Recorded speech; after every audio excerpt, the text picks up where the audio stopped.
a buddy that he was actually a really close friend. Then he kind of had like a mental breakdown during COVID. And I literally haven't talked to him like since I had my kid. And that's not for me lack of like reaching out in that. But I remember talking about like kids and babies and that. And he's like, every single newborn looks like Jim Gaffigan. And honestly, with the dude, he wasn't wrong. They do. And even down to the hair. Yeah, dude, the lips. Just that. Oh my gosh, scrunch. dude. Just the scrunch, yeah. That's so funny. Oh, man. Oh, I haven't heard the name Jim Gaffigan in so long. It's funny because I'll watch, like my kids will have like some cartoon on every now and then. And like he's like guest voice acts in a few shows. And I'm like, oh, holy shit, that's Jim Gaffigan. Wow. Like, it's just like this random pull, you know? He does have a cartoon voice, yeah. Yeah. So yeah, dude, crazy. Congrats. Crazy. Yeah, thanks. Yeah, Big crazy stuff. Are you gonna intro the podcast or we probably should, huh? You're just gonna get right into your wife's vaginal canal and the There we go, here we go. We'll clap it up for the baby. There we go. There we go. Not too loud. Yeah, clap it up for the baby. Cool, there we go. But yeah, no, it's yeah, it's cool. So yeah, going through life. But yeah, we should start the podcast. What's up, everybody? It's your boy Dave Drakes. You're leaving that in though. Yeah, no, it's staying in. It's definitely staying in. Yeah, it's definitely staying in. And you guys are tuned in to another Foul Plugs Moto Show. We're back, and we've got Jim Gaffigan himself over here, or at least doing really good impression. We got Moto Academy's very own, Canada's notorious, the Jackson, Mr. Jackson Eckstein. What's going on, dude? What's up? How you feeling? Good. I had like a good few weeks there. Like we had Mitchell came up and we did a class in Alberta here. So That was a good time. Got to see Mitchy Mitch and took him on a hike. We went to Lake Louise, jumped in the water, which was ridiculous because it was like 9 degrees outside. Before we jumped in. So that was like definitely like the coldest cold plunge anyone's ever plunged. Had a good class and then just been back and trying to get some work done and trying to get as much golf in as I can before the season ends. Nice. Hockey's kicking off next week there. We start regular season starts for our beer league team. So it's all business around here. Just nice, dude. I like it. Just hitting the spin bike with a cold beer in my hand, dude. That's how you prep for the season. I have been off of training for so long. Okay, the leg's healed. Leg is healed. I can't do 110% with it yet. Yeah, but we're walking, so like I cannot wait to get like on a spin bike or treadmill or something, dude. Start running, doing something, so I can at least burn some sort of calories, because I feel like your boy is like 30 pounds overweight. So yeah, moto season's around the corner. At least here in Texas the weather's starting to cool down, so we're getting ramped back up. So I'm hoping I can get out. You get like soon. You're like opposite season of like the rest of the world. It's crazy, dude. Like you're ramping up right now. Yeah, and I completely thought, I'm like, dude, I'm gonna ride year round, until I tried to go outside in July in Texas, and I was like, oh, you can die. Like, yeah, I'm not trying to put on gear right now. So, it was that's crazy. Not my smartest move trying to ride in the middle of July, but so things are getting ramped up.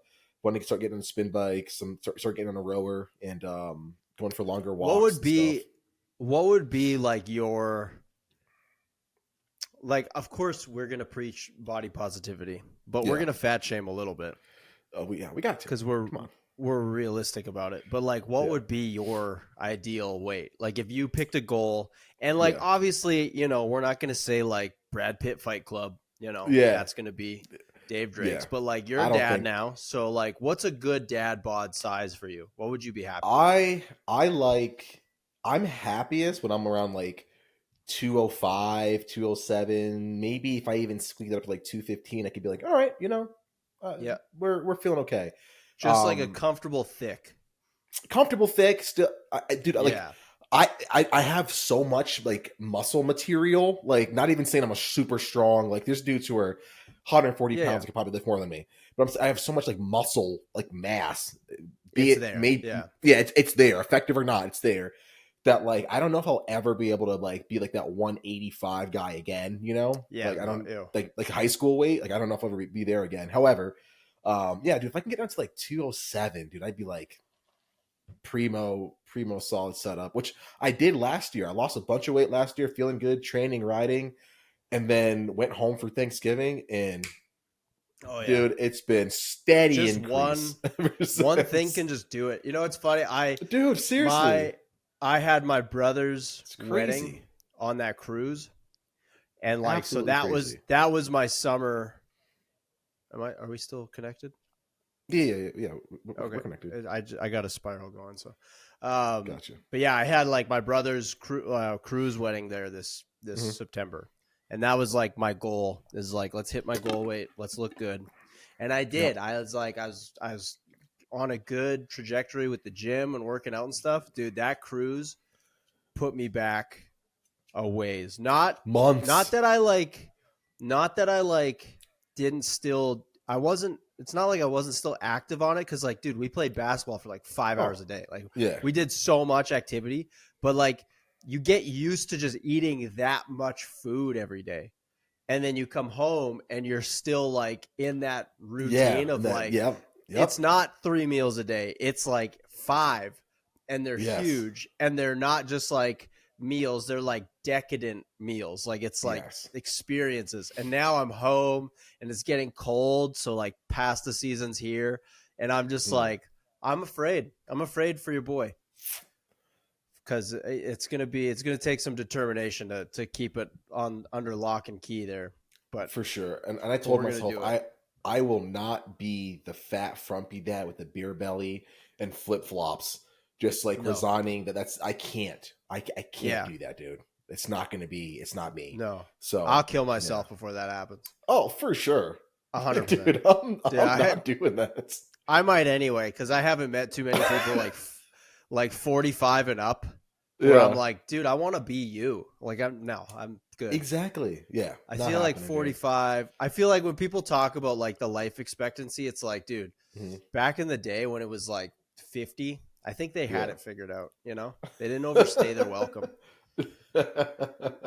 I feel like you could That's too directly good. correlate like everything going wrong in the world with people just living longer. Living You know, longer. I think it's just overstay. And a lack of moto in their life. Man. Yeah, Just a lack of dirt that bikes too. underneath people. And then, you know. But yeah, Yeah, I feel I like keep forgetting that this is the Moto show. Let's this talk about it. yeah, we should probably talk about it. Okay, anyway. Yeah, dude. So show took a hiatus, obviously. Had the baby. Shout out to Maeve. And we're rolling things back up. Collective fam, we're rolling it back up. So Yeah, when the rest of the industry says we're taking a break, we're taking a break. Yeah, the collective, we're opposite. Yeah, Dave's we are saying, you know what? It's free real estate. Let's get in there. spool it up, right? So we got a lot, dude. We got a lot. We had a good season, good outdoor season. Great season. Biggest, what's that? Great season. Great season. Give me like your top 3 standout moments from outdoors, and then maybe a few highlights from SMX that like really, really did it for you this year. From outdoors, I'd say just like, I mean, this is kind of all encompassing, but just Deegan and those rides Yes. where it was like it didn't matter who was in front of him or what that gap was to first place. He was winning that moto, you know? Yes. I can't think of the names off the top of my head of the rounds, but it happened more than once where it was just like, I mean, because you watch the race and you start doing the math in your head. It's like, okay, there's 8 laps left and he's 8 seconds back. And it's like a second a lap is so much time. Yeah. But then it's like final lap and him and Masterpool are swapping first and second position, you know? Like a few of those runs was just insane. And like it was so cool to just watch, like, because like Jett waxed the field last year, but it was much more controlled and reserved, and like it was so polished, and like he only pushed when he needed to, you know. Yep. Deegan was like, I'm throwing everything at the wall, if I lose this race, I'm gay and my whole family dies. I feel like Deegan stole our slogan. He did, dude. Like literally. So Deegan, I think Masterpool getting the factory ride. That was well deserved. I think that's so cool. I think that's awesome. I think it's a good story, and I think it sets a good precedent moving forward.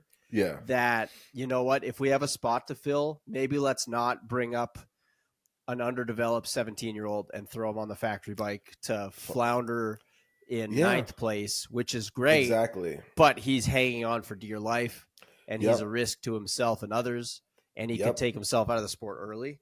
I think take a privateer, take somebody who's dug in for a while that just needs that little bit of a break. And I wonder how much of that is like, I feel like there's got to be a fair ratio. Obviously, like in the 250 class, having a good bike like that helps. Yeah. But like just having a program and people around you that are on your time 24/7 in the race season. I need this. I need that. I'll put in the work, but you guys do the rest for me. Like, makes a difference. Dude, such a huge difference, which is why for a sure. program like the Collective X, to help people get involved is so important, even at the privateer level. 100%. That was a little segue for you. I teed it up.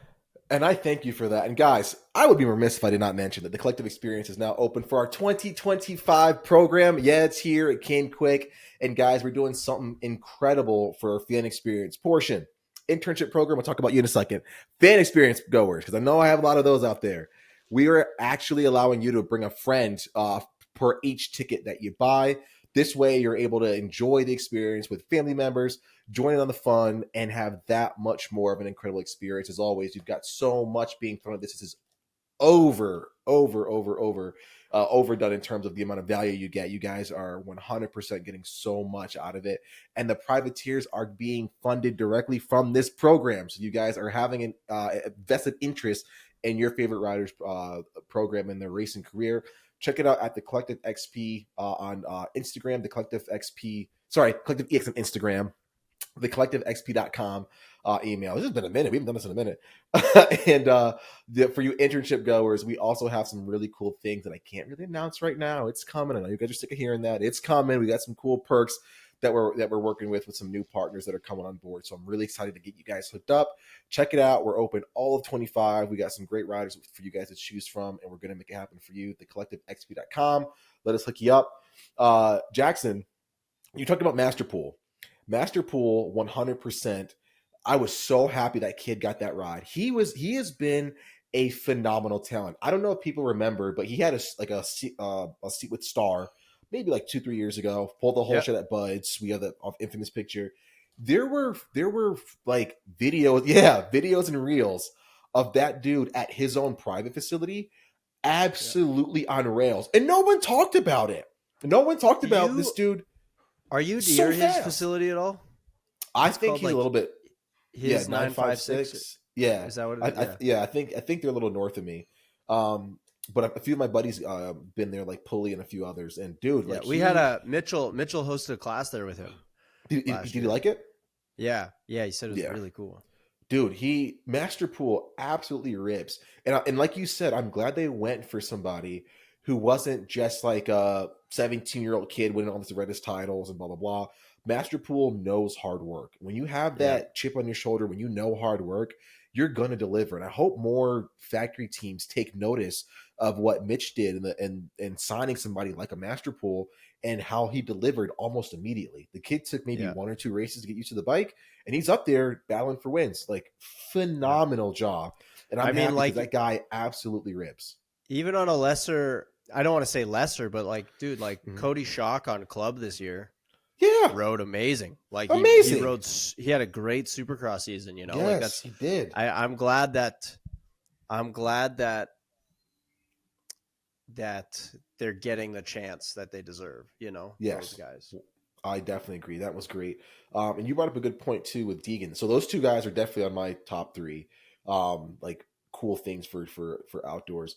One thing you mentioned about Deegan is that the dude, 8 seconds down, 8 laps to go. 1 second a lap or even more, the dude makes it up. But it's another thing that it's when you actually catch the guy, you got to pass him because now he's blocking. You take different lines. You're in the heat of the moment you're battling. Deegan made that happen pretty much. I can't think of.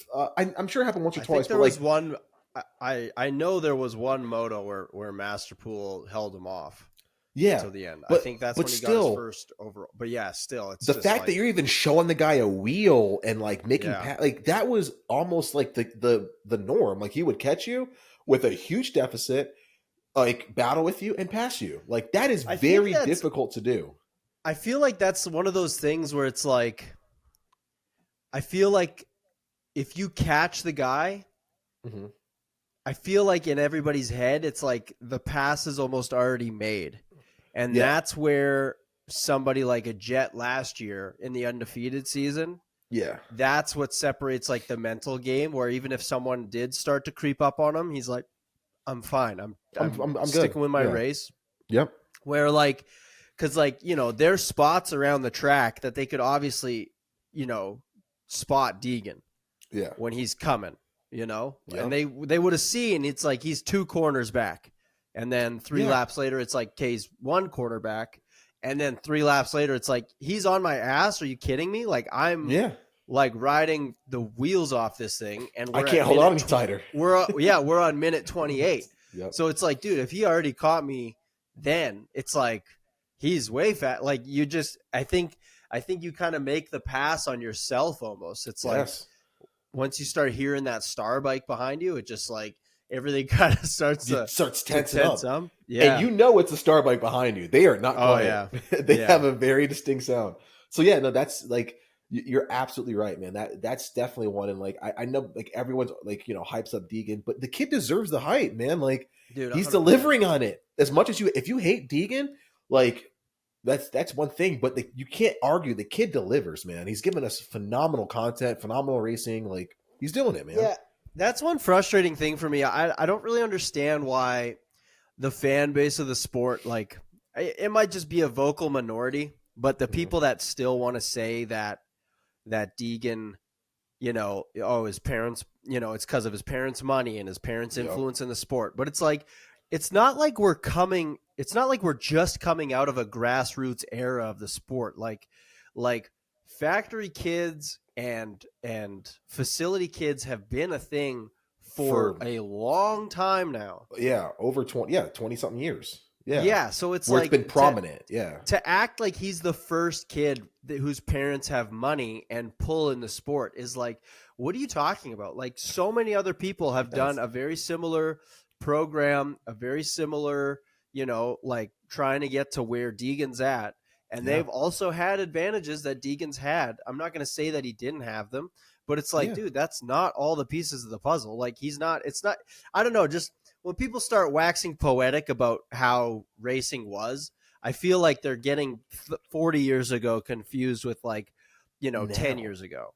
100%. And I always tell people, money ain't going to teach you how to scrub, dude.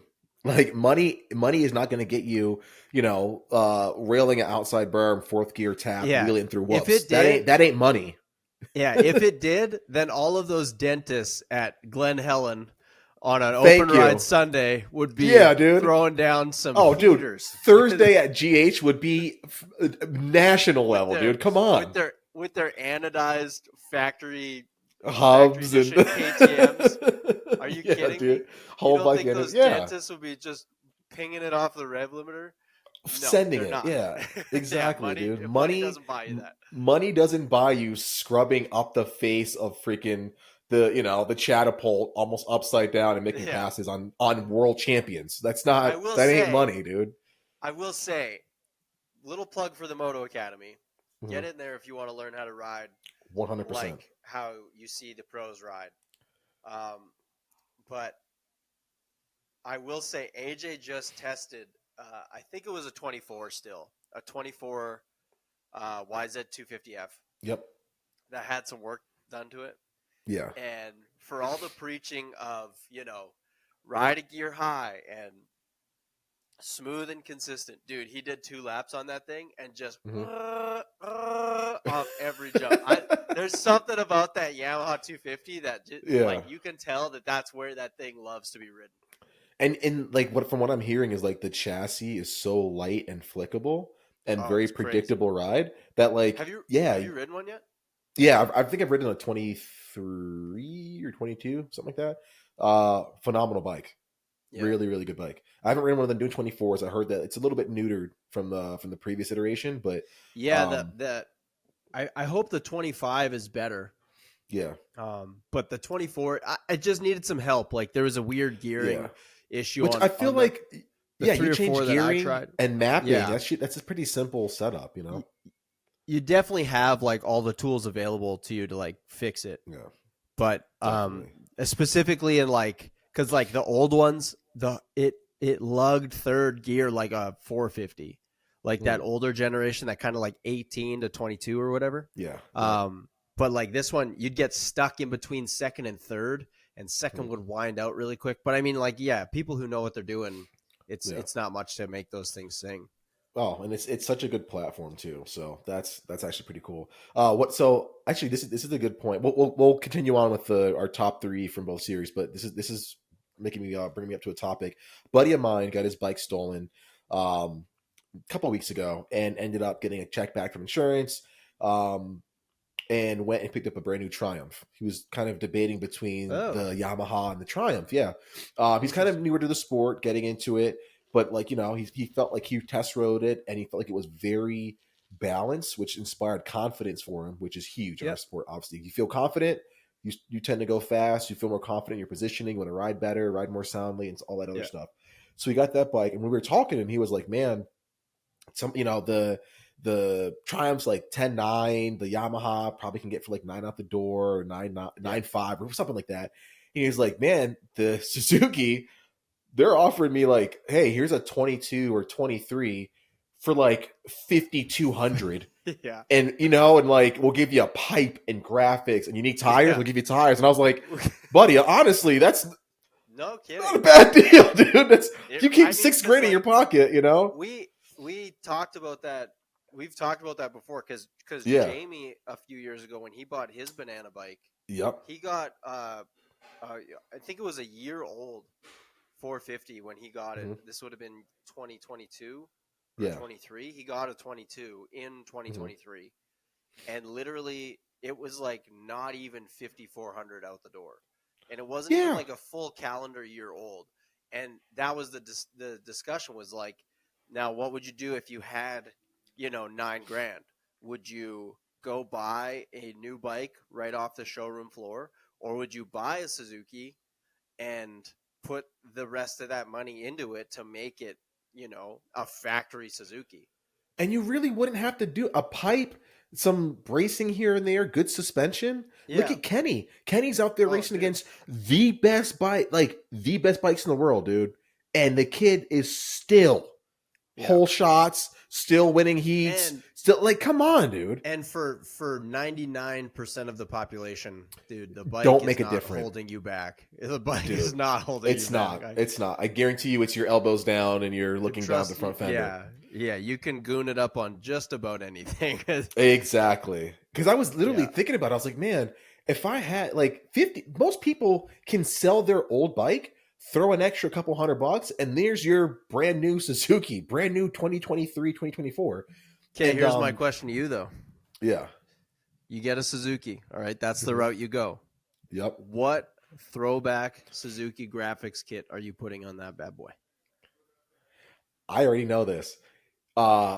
Suzuki had an amateur team in like the early 2000s, 03, 04, 02, with Davey Millsaps, Josh Litchell, Izzy, a few of these other guys. They had these like super sick Suzukis with like the white Sunoco portion and like dude. I thought that though, and they were like N style graphics. I thought those Suzukis were N style. That's so sick. I haven't thought about that in forever. Those were like the sickest bikes to ever exist. I thought they were so cool. And then when like Brandon Jessamine was like, I think he won like a title in the 250 Supercross one year, like 03 or something, 04 maybe. Might have even been before that. their factory Suzuki's look really good too. So I'll say that could be second. But man, those amateur end style graphicked out, I think they were end style at least. I've got a top two. Oof. I've got a top two, and it's not even like 1 and 2. It's 1A and 1B. Okay. But mine would either be a Sobi like Sobi Pastrana, factory days. Yeah. Pastrana Okay. era factory Suzuki. Yeah. Or it would be a Makita, like RC days Makita. That like Makita blue. I just loved that. I loved that. Suzuki. That's a nice look. And I remember being like, I was young, obviously, and like I loved Chad Reed more than anything because he was Yamaha and he was Thor and he was Chad Reed. So did anything look better than the Thor setups that he had on that Yamaha and it being Chad? I don't think many things came close to Chad Reed's full setup. Yeah. Oh, 100%. He didn't miss. He didn't miss. Like every gear set. Yeah. Yeah. There's so many Fox ones that like they're iconic now, but I remember just even at the time, like the ones that Ricky and Stu would wear, and I was just like, I mean, I get it, they look cool, but I could just never wear that. But like every Chad threw on, I was just like, dude, I could wear that. And I'm glad you mentioned that because it looked sick for Stu and Ricky because they could have like their custom logos and it was like a one-off exciting gear set with their one-off cool exciting bike setup and their kit. Like 100% super cool. But yeah, Chad had the most like repeatable. I would want that gear setups that I think and like number one, like it's hard to look bad in Thor, man. Like back then it was hard to look bad in Thor. I know, dude. Like it makes me so sad the step back that Thor has made the last few years. Yeah. And this year especially, that new logo makes me want to vomit. They had the coolest logo in all of motocross. They had the full Viking helmet. And then they just had half. And I was like, all right, fine. Like, it's still okay. It's not the full. That's still better. Yeah. And now it's just like this little friggin', it looks like Star Trek shit. Like it looks like it was made in like a free version of Canva. Like it pisses me off, dude. Microsoft Paint. Like it looks like ChatGPT. It's like, hey, make me like a futuristic motocross logo. And you're like, ooh, here's a kind of a minimalist. Yeah, yeah. It's like no, give me a break, dude. Yeah, no, it's hard to compete with FXR nowadays, man. They're leading the way.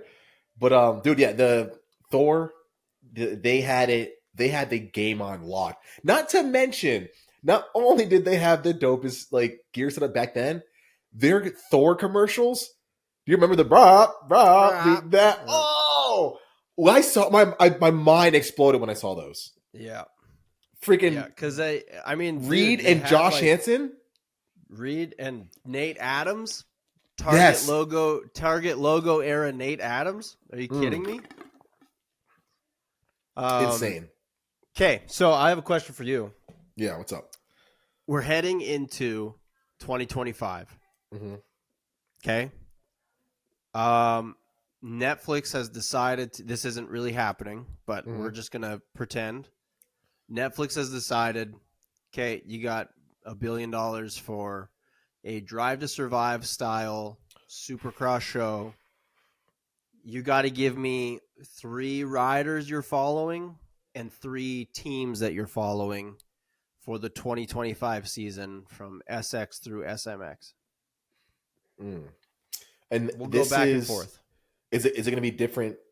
Do the riders have to be on those same teams, or can I do different teams, different riders? Nope, different teams and different riders. Like you can do whatever. This is not happening, Dave. So you can, gotcha, do whatever the hell you want. All right, you kick her off because we'll. Okay, easy. Time. Yeah. For my first, we'll do a draft style. So I can't pick yours. You can't pick mine. I'll go first. First pick in the draft. I'm going Jorge Prado. He's coming over here. He's on Team Green. Let's follow, starting now, let's follow that progress, what that looks like, taking an MXGP guy and sticking him on a pro circuit bike. Let's see what you got. I want to follow his story this year. I like that. I 100% just because I feel like out of all the top guys, like if he finishes the whole season top 7, which is very likely, but it's going to be a struggle, especially the Supercross side of it. But he can do it. But like that's a win of a season for him, you know. Yes. Whereas the other guys, I feel like they all probably have that pressure on them that it's like I have to win a title. 100%. And Prado learning our not only like the culture way of life, but like learning our tracks and using his unique skill set. Next summer, learning all the outdoor tracks, like that's going to be so cool. And and because they're used to just they're used to like the shores of Normandy on their tracks, dude. Yeah, they're used to some horrible setup. So I'm excited to see what that. But that's a good one. I think for the benefit of our sport and outreach, which is like what Drive to Survive did, you know, showing personalities and stuff, dude. I think you're gonna. I got two. I want to say one before the other, but you got to show off Mookie. You have to show off Malcolm. Okay. You have to show, obviously, the dude comes from one of the most prolific racing families of all time, and just that story of humble beginnings, and then him making his own mark and just showing like, yeah, our sport is diverse. We do have some pretty badass racers. That if I didn't let you answer and I said, Dave, we're skipping your turn because I know you're picking the black guy, that'd be a huge problem. But you would be right. But you make a big stink, and then you're like, yeah, you're right though. Yeah, you're right. So anyway, so okay. I like it. Okay, right. Yeah, just the story is just too good, and like it'll just show for more broader audiences. I mean, I'm just thinking like audience retention, broader audience spread. Yep. I think that's showcasing good personality, funny. Yeah, you know, like that's a good one. Did you watch Drive to Survive? Every single second. 4 or 5 times over. I feel like he would kind of be like the Botas, you know? Yeah. Like kind of a second fiddle guy, but like people really love him. Yeah. Like the love comes from so much more of like the off the track than the on the track. Yeah. I could see, because I'd say he's got a bit more personality than Botas. Botas is like a bit more stoic sometimes, like even at the races. Mookie's still a jokester at the races still, but yeah, I see what you mean. By the way, when Botas went, was it Alpha? That like mahogany, or not mahogany, but like that deep red color of their car. Oh yeah, that did it for me, dude. I was like, and you drove me. Okay, anyway, sorry. Yeah, a big F1 guy. So anyway, your turn. I think for second rider, I'm picking. I'm just gonna take the free space, but I'm gonna say. What's up, buddy? You want to come say hi?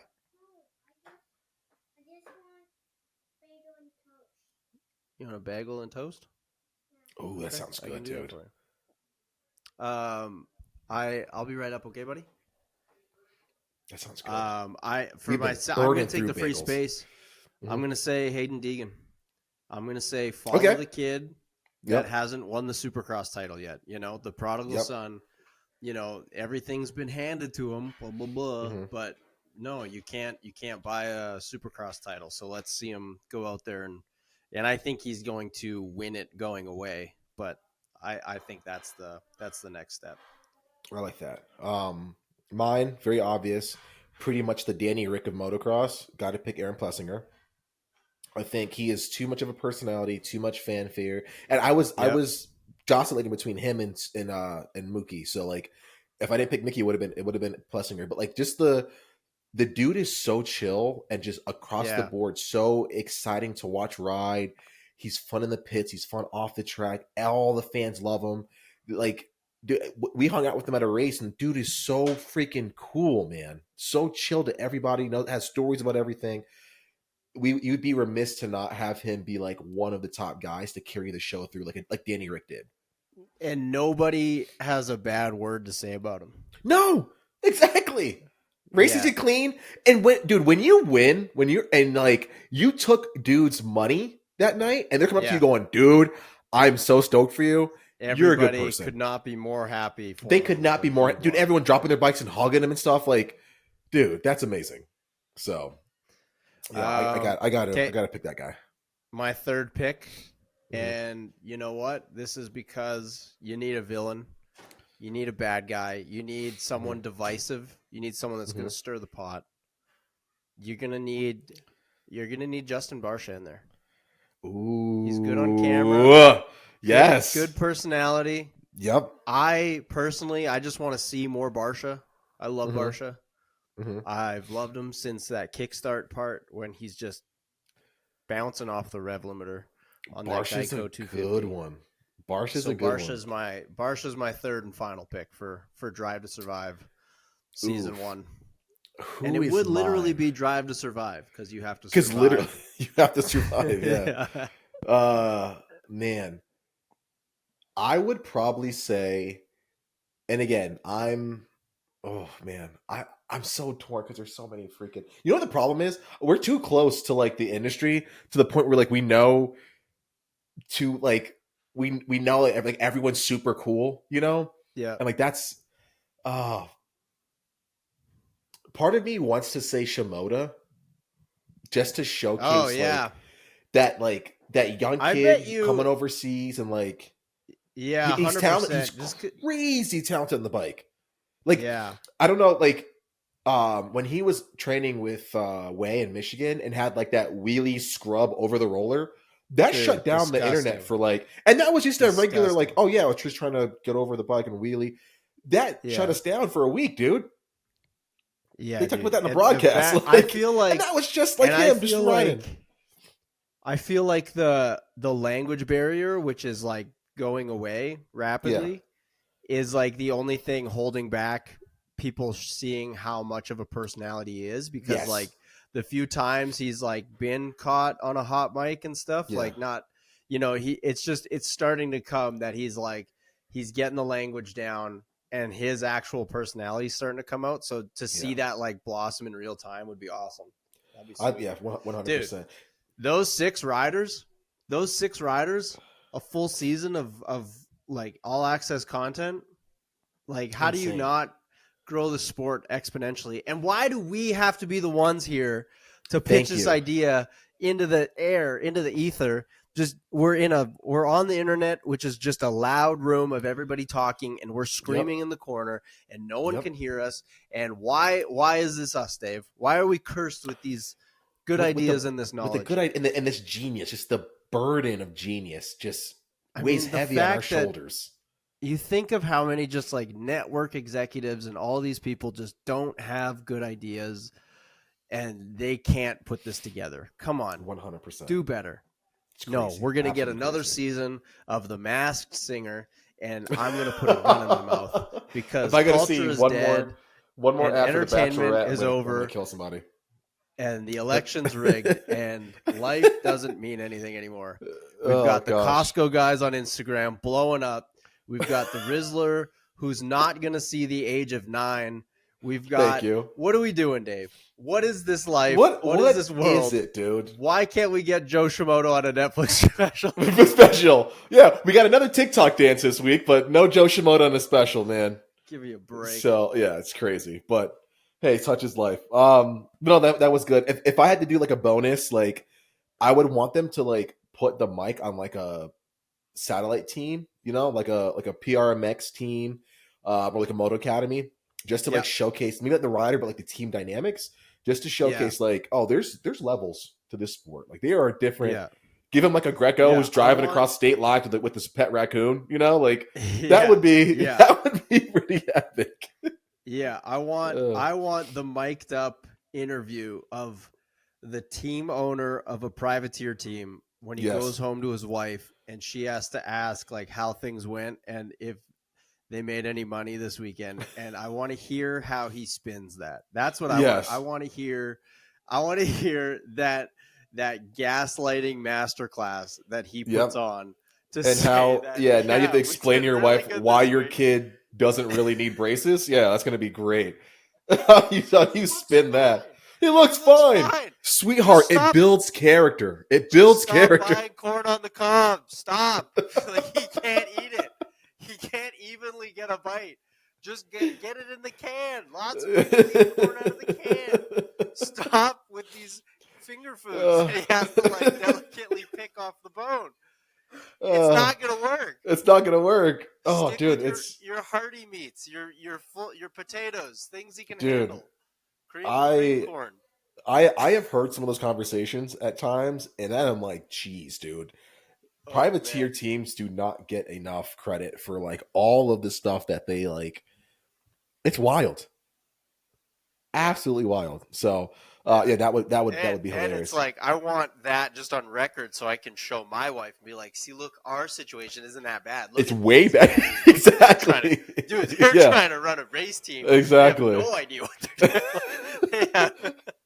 And you know what's crazy? Sometimes they've got no support, and yeah, dude. You know what's funny is like, it might have even been like you might have even been there last year, year before. We were like talking or whatever on the pits, and like we were just thinking, like, dude, we are just knucklehead teenagers, basically. Like, who allows us to have teams and like have businesses that like people pay to come and be involved? Like, what? How is this possible, dude? Like, you know, and like the fact that like the Honda Racing Corporation, like the prestigious of the most prestige is like not even like a stone's throw away from like some like drug addict in his van with his stepdad wrenching his bike is like that is the dynamic that needs to be studied with this sport. The fact that it sells out stadiums and it's like that guy's license expired 4 years ago.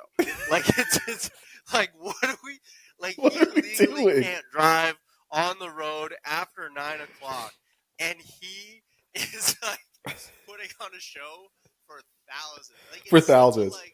Like those are the things where I feel like the motocross industry is so much like Supercross especially is so much closer to like entertainment and like rock stars than to athletes because it's just like, dude, these guys are wild boys and they like as just a normal functioning member of society, they're having a tough time, but they're entertaining thousands for sure. Front wheel into someone's crankcase in the LCQ.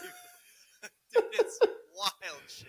Dude, it's absolutely just show Jett Lawrence getting a whole motor rebuild and 8 guys, and then cut back to the guy behind him like siphoning gas out of his truck into his bike to be able to make it to the gate. Out of the HRC hospitality van. It's like,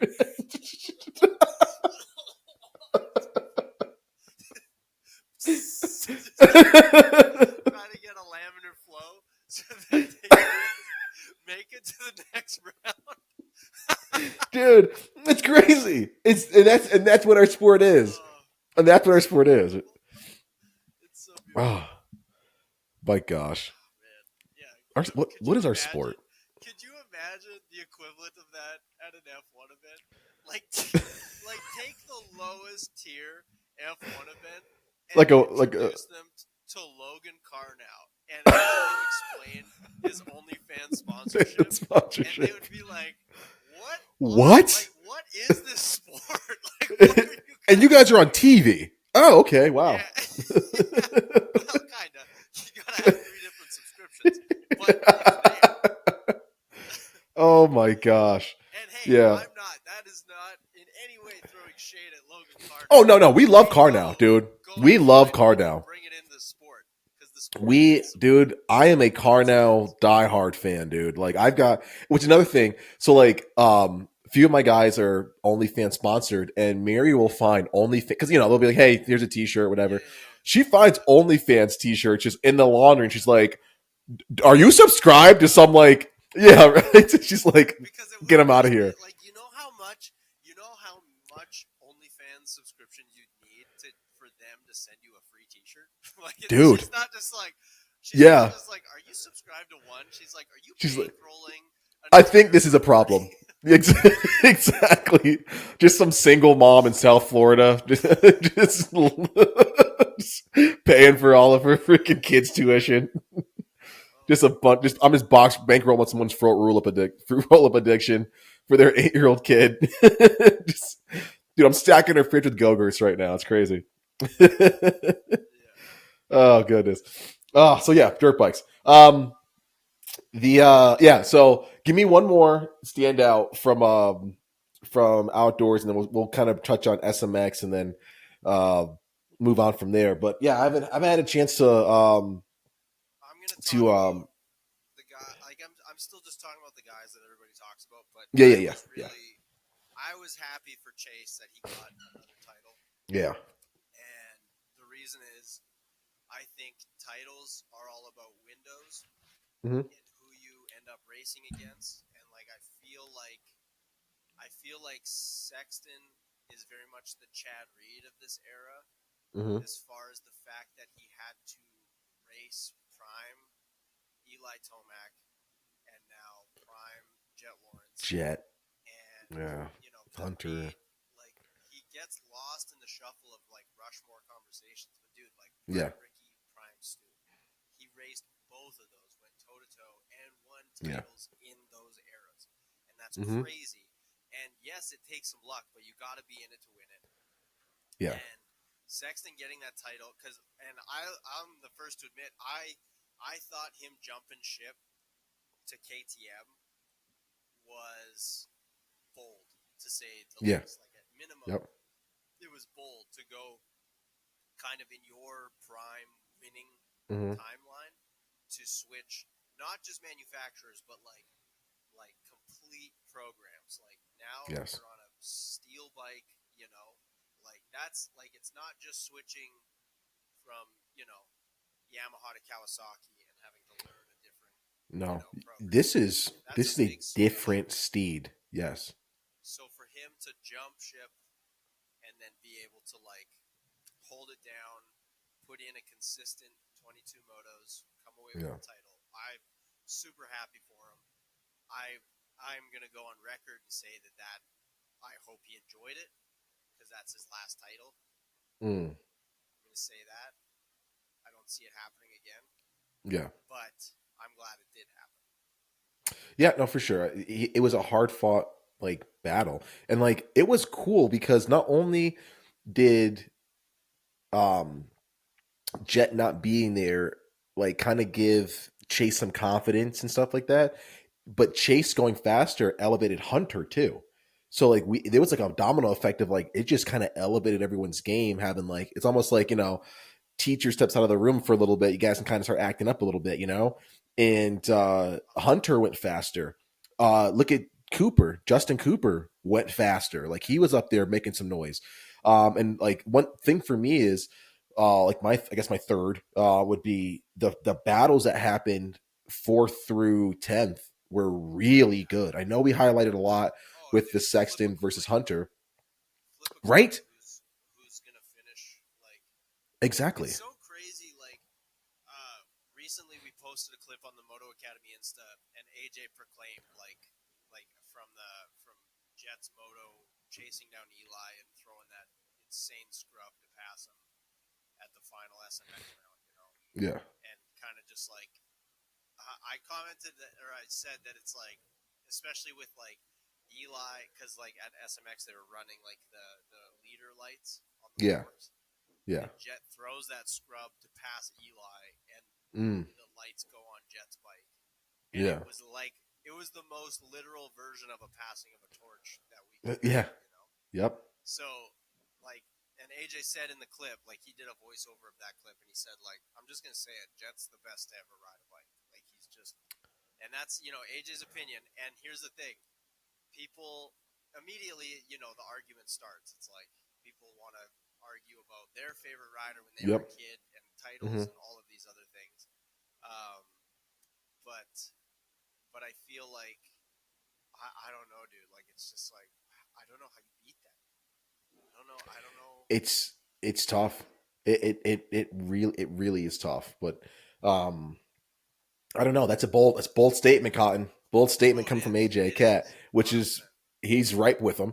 But it's honestly, tough. I mean, that was the least offensive of any of his bold statements. Oh, you're right. You're so right. But But yeah, I think when people do that and they look at like era to era, you got to look at the difference in racing, man. Like, the difference in the talent that Stu and Ricky had, but because they came in at kind of like sort of different times, they raced together, but like they were heads and shoulders above the pack. You know what I mean? Like, Yeah. and as the sport progresses, that delta, that gap between you, superstar freaking nature, and the rest of the field gets smaller. So every time you get a new guy who eclipses, I forgot why yeah. I was saying that about that clip, but that was in a lot of the comments. Like they said, like, oh, Jett will never be the greatest until he laps the entire field like Ricky did, and it's like, dude, this field is not that field. Yeah, like you it's can't. like, dude, when second through 12th, like when qualifying first through 15th is within 1.2 seconds, on Yeah, an outdoor track. Like it's hard. You can't lap that field. And Yeah, Ricky couldn't have done it then if that was the competition. Like if for 1 sure. through 10 was like that. Like it's just Yeah.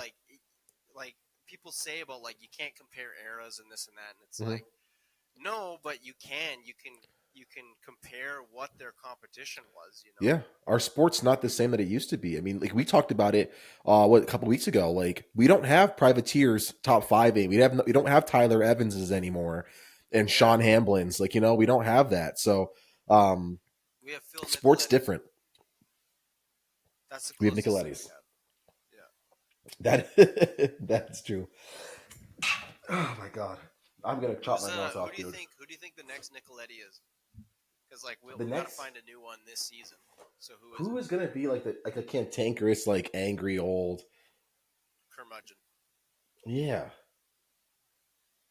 I feel like one of these old guys have to just like step up and do it. Like someone like a Chisholm. Chiz is so nice though. He's so sweet. Nice. He's so sweet, man. Somebody's got to do that.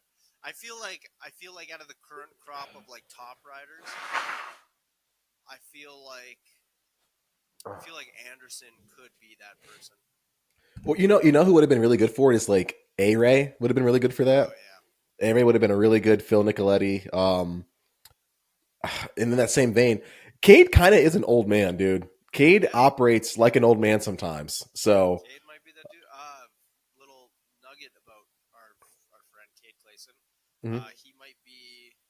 We're in talks. He might be the first Moto Academy sponsored athlete. Finally, yeah. Cade's a great. Love seeing him at the races, dude. Great addition to any squad, and he's really good at teaching too. Like it's rare to find a guy that can get into the main events like he can, that can also translate it, and disseminate it to like little kids and like, hey, this is when I say like rushing this. This is what it means. Yes, yeah, and he can break it down. So yeah, that he's really good that way. Yeah. I think he'd make a good fit for it. But yeah, dude, the kind of wrapping it all up, the SMX setup, I thought pretty cool. I thought the races would be kind of lame. I'm not gonna lie, but they ended up being pretty solid. I'm not the biggest fan of the last track that they had in Vegas, but it was all right. The last 2 tracks, Texas wasn't that great either, but racing was great, dude. I found was really bad, but the third one, I don't. You need whoops. Like if you're gonna do any kind of stadium supercross, you need them. You need rollers. You need whoops. You need something. Yeah, like I was just gonna say, at least rollers, or like what they did the Monster Cup when they had like the sender wall into the roller. Yeah. That's cool. That's pretty sick. You need something that kind of like is a difference maker every lap, and something that's not just like a quad, For sure. Like, the quad's cool, but it's like, dude, like with how fast the bikes are and how big everybody used to go. Yeah. Once you kind of figure it out, and that's something that's like, you either send it and you make it, or you send it and you don't make it, and you're out for the next season. Yeah. Like, that's not fun. Like good and like section, you need it. And like senders and rhythms, those are tough because they get so rutted. Like you said, you mess up, you're out for a season. However, I don't know if you remember a couple of years ago, they had that huge booter, like this huge double at one of the speedway tracks. I don't remember where it was, but like guys were barely getting over. It was literally like right out of a corner, just like a jump face. That was Atlanta. Atlanta? Okay. Yeah, it's like a jump face, and then like 200 feet that way was like a table landing. So, yeah, yep. Yeah. That stuff is kind of cool to me. I mean, obviously, give them more run so that they're not like face casing. But yeah, that'd be a sick setup to like have those roller whoops, like some unique style setups. Because like the dangerous part comes from when you're trying to do these gnarly rhythms. I get it; they're compact, and you think they're going to go slower, but these bikes are fast, and these guys are faster. Yeah. Like you know. Last year, the final round. Where was the final round of SMX last year? Oh, LA. Coliseum. Yeah. Yeah, like it had that like quad, or was it even a 5 that Jett was jumping? Yeah. It was downhill. Yeah. On off. Yep. Like that was like crazy, and I don't think anybody when they were building it thought that someone was going to jump to that on off. No, for sure. That was like that's like the max of like, all right, here's a crazy obstacle we'll put in there. But it's like, dude, the risks of that, and like so many people saw it, they were like, "Nah, you're good. You're good." Like that was literally $1 million jump because people saw how much time he was making up. They saw him hit it. They saw him go past them, and they were like, "That's cool, man." Yeah, hey, good for you. You deserve the million. You deserve the million. Yeah, it's all exactly. So, yeah, I'd like to see more of those. But yeah, SMX setup was cool. I do like the breakup. I do like the fact that it's like, you know, single, double, triple point setup, and it makes for some really good racing. So, props to that one. I want to get into our covered it drip check section where we talked about who had the coolest kits. What is one kit that like stood out for you for 2025 so far out there? I know we still have the nations to go, but like, what was one that like stood out for you that you were like, man, that kit was really sick? To think about it for a second. I feel like, was it during Supercross? I feel like Hunter had like the best kind of one-off kits. The one-off Alpine Star, like he does his own kind of collabs with like he's done them with Danny Ricciardo, and like I think he did like a Brazil one this year, didn't he? I think so. Oh, it was Senna, wasn't it? Or was it Senna? It was like green and I can't remember. Green and yellow. Well, that's also the like Aussie colors for whatever reason they go green and yellow too. Like Brazil was like popping off in support of them. You know what's crazy? Mary brought this up to me when she was like just coming to the track with me for the first time. She's like, you know what's weird is like a lot of Brazilian population at the races. Like a lot of Brazilians really like motocross, and I was like, holy crap, she's right. Like I would, you know, like there's always like, I don't know what it is, but like there's always like a contingent of like Brazilian racers that like wherever we go that are like the nicest people, grilling out, having fun, and just playing the dopest music. And I sent it to you. It was Senna. It was Senna. Okay. It was green and yellow. And that one, dude, that one was so sick. That's saucy. Mine, obviously the FXR boys kill it. This is the segment that's sponsored by FXR, so I'd be remiss not to mention that FXR's new 2025 setup is out. You guys should go check it out. Your boy's gonna be rocking it when he gets back to the track. I can't wait. We thanks FXR for their support. And guys, if you want to save on some FXR gear, hit up your boy, the Collective XP. We got you set up. Look below. We got some cool promo codes for you guys. Hit me up if you guys need some cool setup. I highly recommend FXR. They treat your boy well. I'm a thick thigh girl, and boy, do they last. They get some extra stretch panels for your boy in the gear, and this is the same gear you buy, the same gear that they give to the pros. Customer service is second to none. Great crew, and we love those guys. They're like treat us like family. Shout out to FXR Racing, dude. Honestly, I'm gonna have to go with Shimoda. Shimoda has had some crazy, and it's not like. It was like, you know, Fox debuted this new thing. Like Shimoda had some like one-off setups that were like, ooh, that's icy. Like this is This is cold. I dude. wish he'd lean in. I wish they would like help him lean into more like, I don't know if he wants this because it's like he's already the Japanese guy, but like, dude, lean into some like Akira like anime shit. Like that would be so cool. Or like they are known for like some of the dopest streetwear collabs. Oh, like, yeah. Dude, let them get like super avant-garde with it. Like, dude, I would love to see like, because the kid's got crazy style off the track. Oh, 100%. Like you hear all the kids talk, all the guys talking about it or whatever.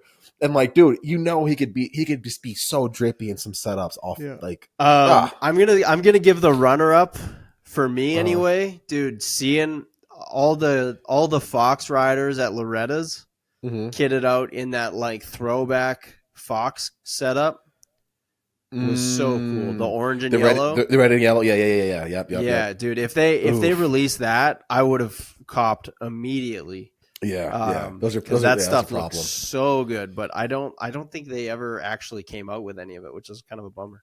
Yeah, we got to drop our lap times before we get in that train. That's true. Yeah, maybe.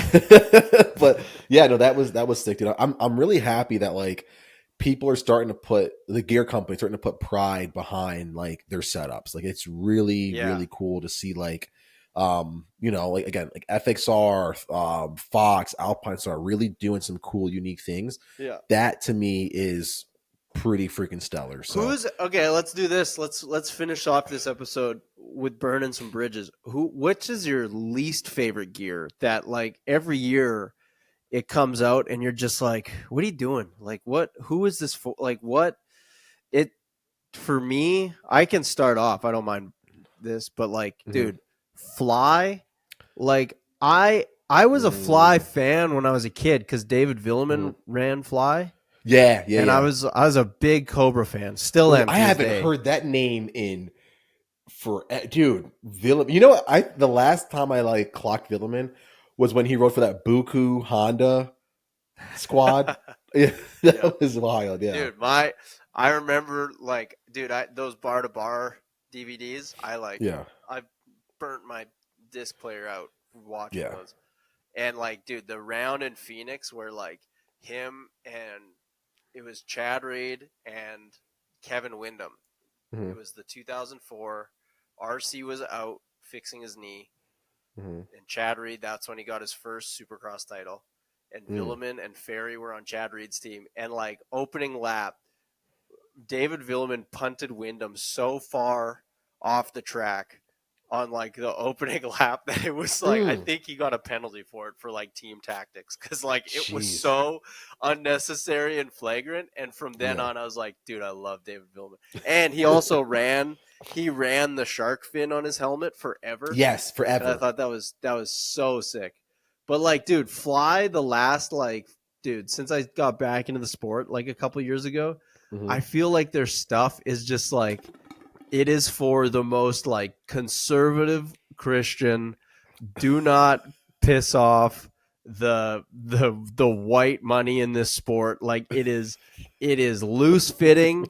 It is non-denominational colors. There is zero flash or substance or style. There is not one gay man in the design room meetings of theirs, and it shows, dude. It is like the Under Armour golf shirt flip-flop combo that you see every middle-aged dad wear like to your local mall. It is so it's so unoffensive that it offends me. It offends me, I can't stand Fly gear lately. And that might be a little bit of hyperbole, but dude, like that might just be me.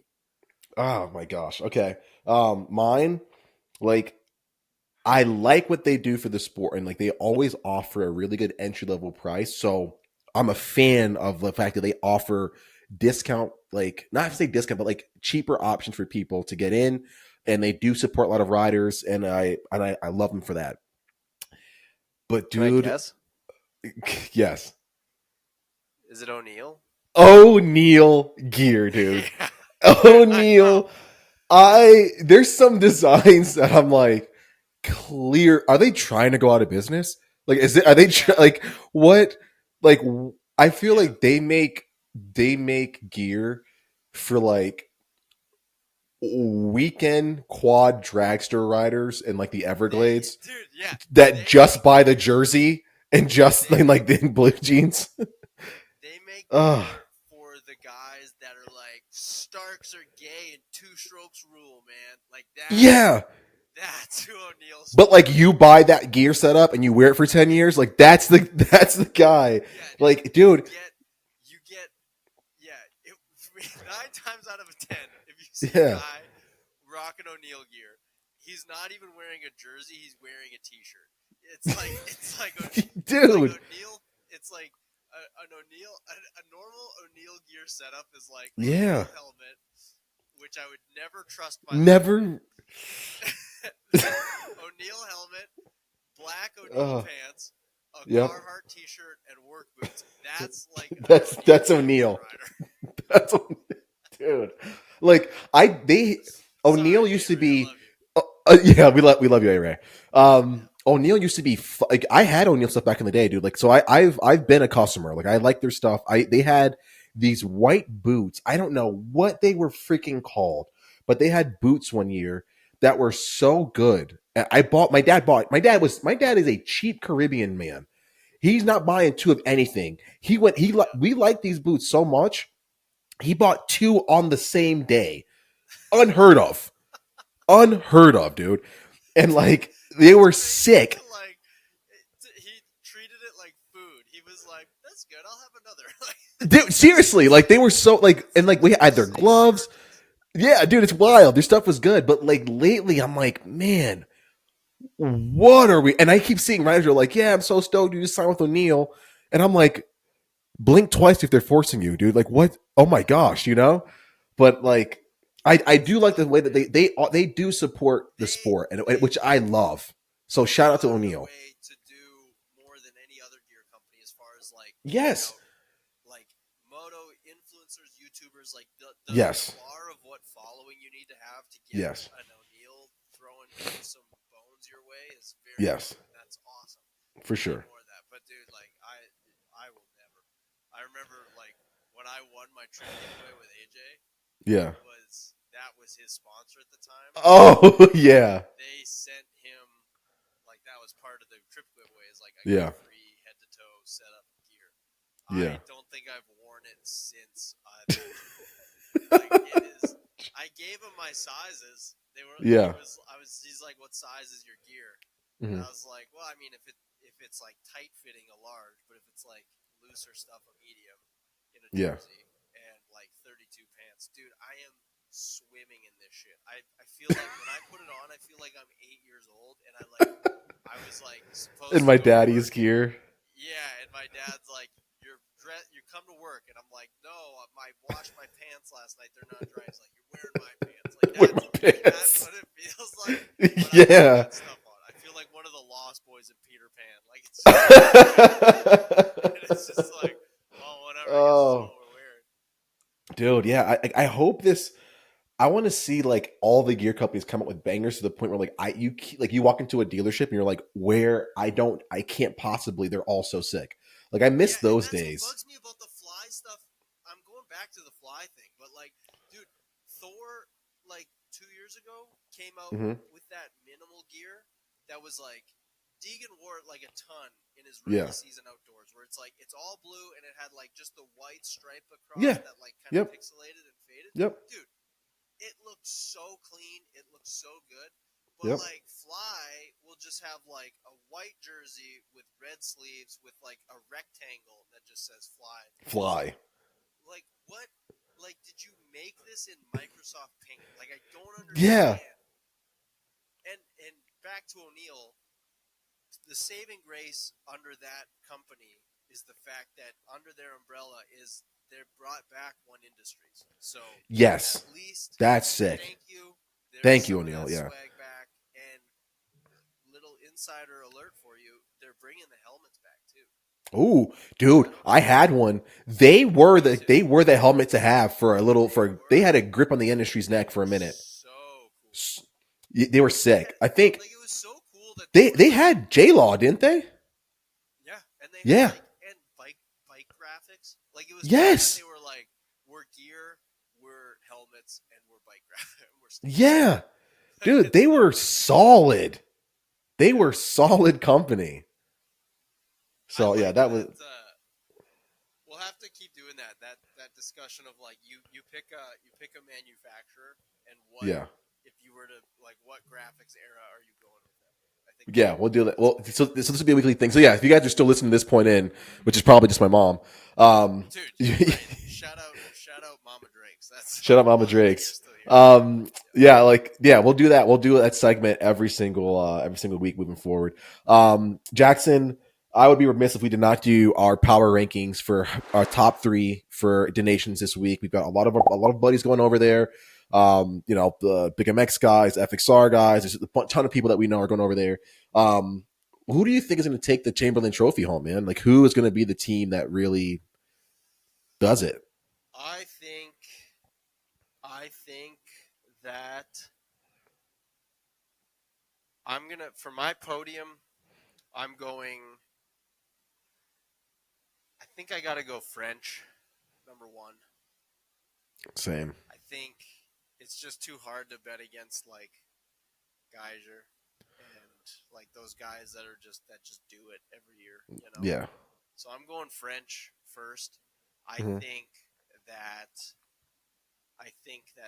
Australia on the back of Jett Hunter will take second. And I think the US can squeak out a third.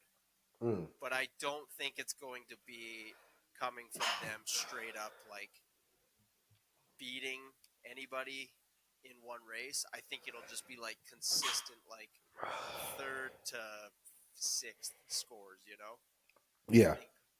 I think Webb. I think between Webb, Tomac, and Plessinger. I think honestly, I'll say this. I think out of the American team, being that where the race is, what the weather's going to be like, and the conditions, I think Plessinger is going to do the best out of those 3.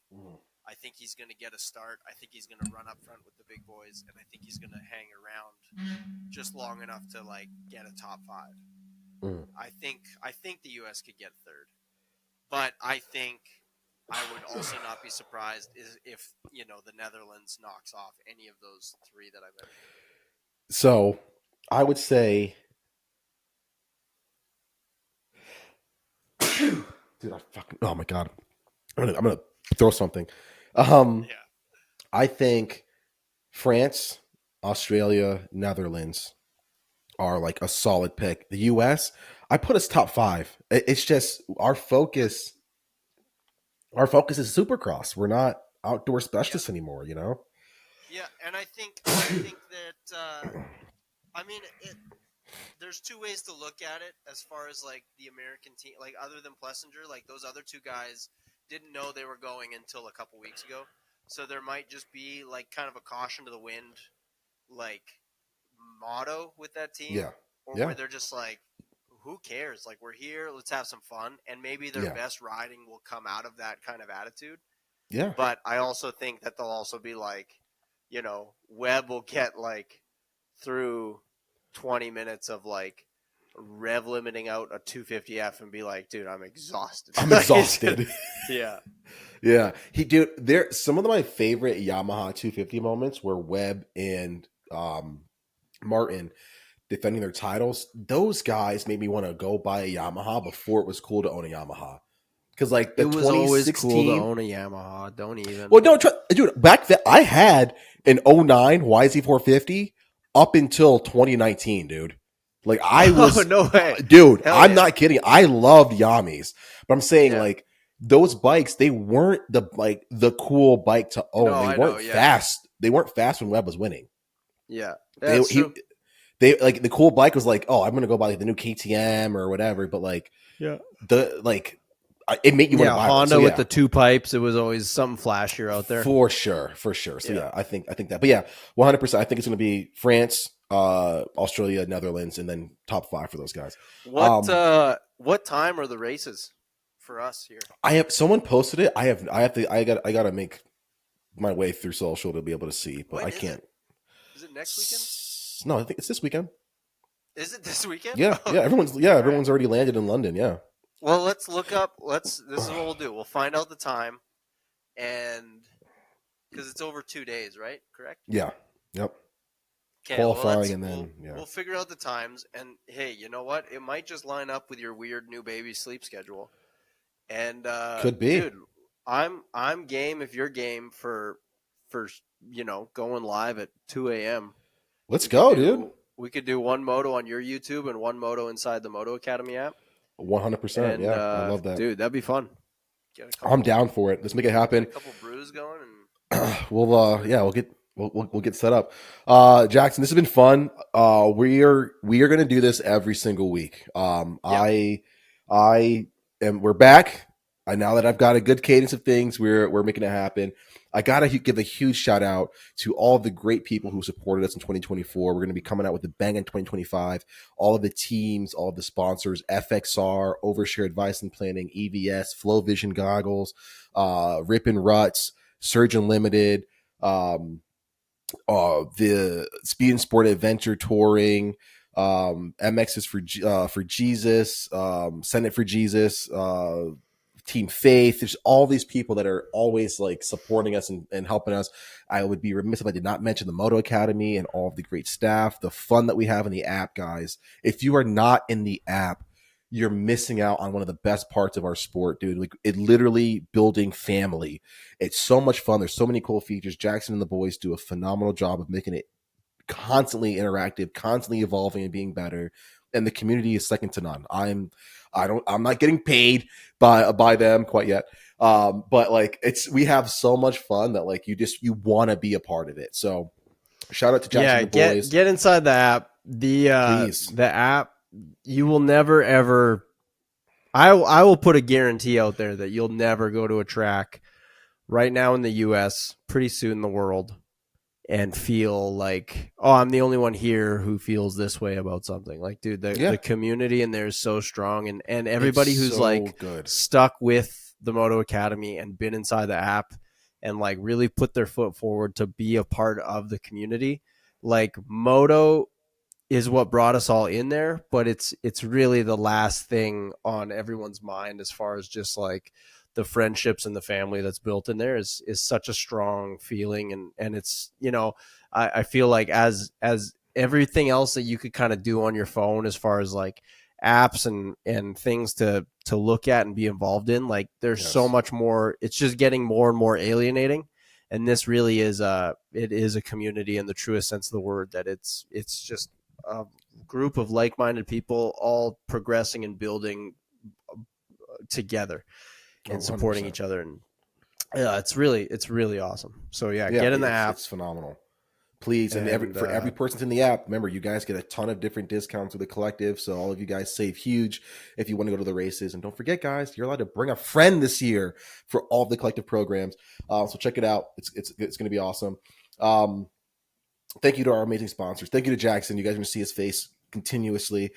We do have a really cool live pod in the app on Sundays. Come by and check it out. You're going to love it. Do we talk about dirt bikes?